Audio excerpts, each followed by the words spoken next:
Welcome! Here at Advanced Maneuvers Labs, we've been busier than Kruger's last failed plot attempt. In this video, you'll learn how to play Cadre of Iron, a new, fast, punchy format designed for quick games with small forces. Think of it as a streamlined way to get your models on the table, make exciting choices every turn, and finish a game in the time it takes to drink a cup of Ordic bean liquor. I guess that's a thing. We'll cover what makes Cadre of Iron different from the usual steamroller experience, how to set up a game, and how a turn actually flows from start to finish.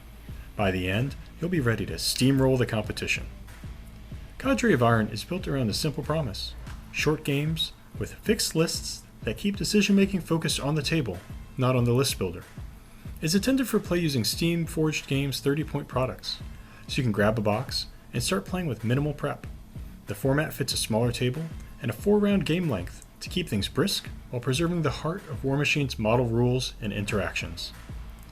Let's talk about the high-level differences from the main steamroller style you might know. First, Cadre of Iron uses a smaller play area, 30 inches by 22 inches, and games are capped at 4 rounds. Starting round 1, you'll score as you go, and then the game ends when that 4th round wraps. That's a big shift from longer, larger table games. Second, all models activate, one at a time, in alternating order between players. That's right, you asked for alternating activations, and you got it. Units are split into independent models. So what used to be a unit is now a set of solo activations. You still keep unit-granted abilities, such as Gang or Sanguine Bond, but you don't activate as a unit. Additionally, these solos count as individuals now for the purposes of targeted buffs and upkeeps.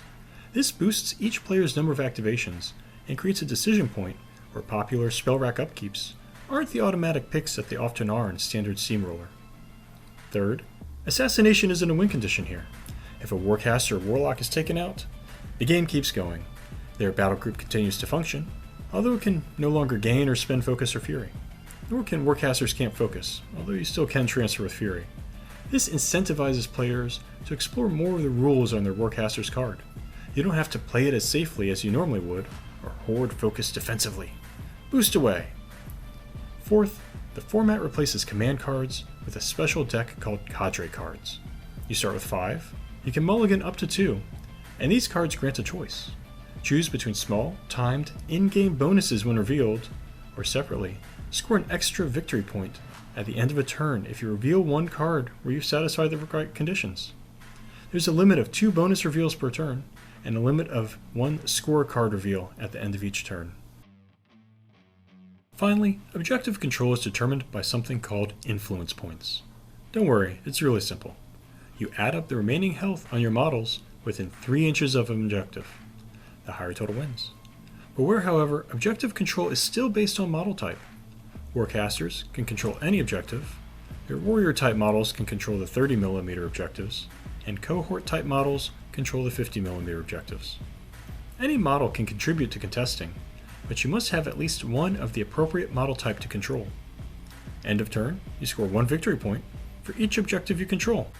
And yes, that includes turn 1. So these are the headline differences, and together they produce a very snappy game with deep tactical back and forth. Alright, now let's set up a game from scratch. You'll either choose a scenario card or just select one randomly. Same for deployment. Scenarios and deployments are mix and match, adding to replayability. Then you roll off to decide who's the attacker and who's the defender.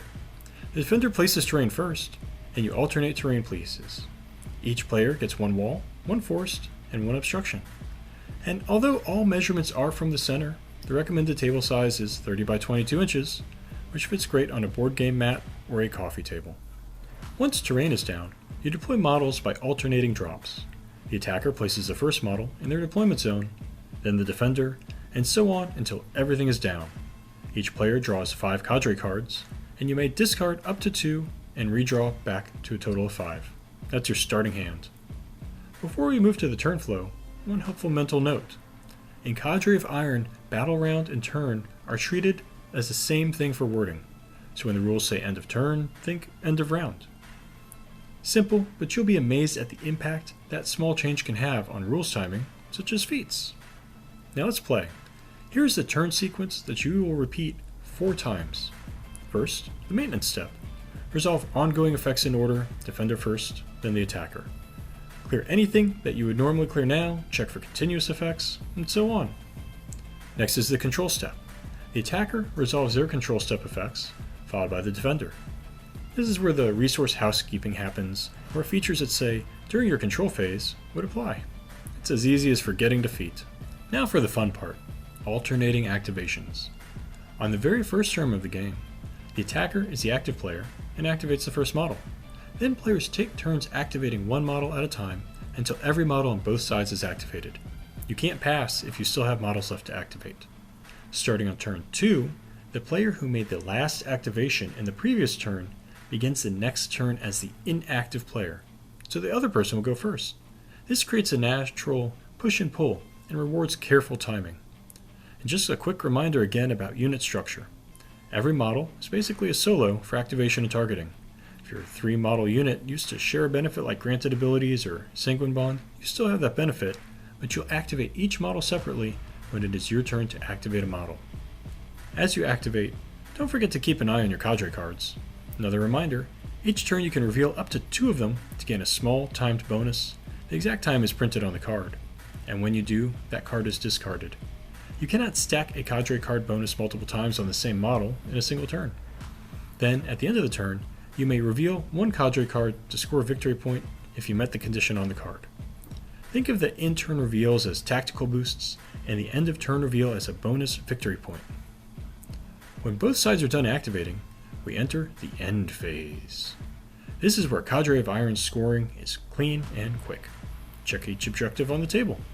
Using influence points, remember, that's your eligible model's remaining health, figure out who controls each objective.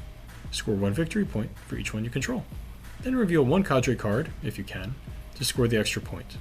And that's it. Tally up the turn's points, and we move on. You'll repeat that sequence for a total of 4 turns. There's no sudden death assassination. Games always run to the end of the 4th turn, then the player with the most points wins. If you tie, there's plenty of time to shuffle the scenario and play again. After all, Menoth wills it. Let's wrap up with a quick side-by-side summary for folks converting from Steamroller. In Cadre of Iron, the table is smaller, 30 by 22. You alternate single model activations. The game lasts exactly 4 turns. Assassination does not automatically win. You control objectives at the end of the turn using influence points measured by remaining health, and you can use Cadre cards both for in-turn boosts and end-of-turn bonus points. And that's Cadre of Iron in a nutshell. Smaller footprint, alternating activations, and a clever card layer that rewards planning. It's perfect for club nights, squeezing in a best-of-3 miniseries. And hey, thanks for watching. Don't forget to subscribe, comment with any questions, and crush that like button for the motherland.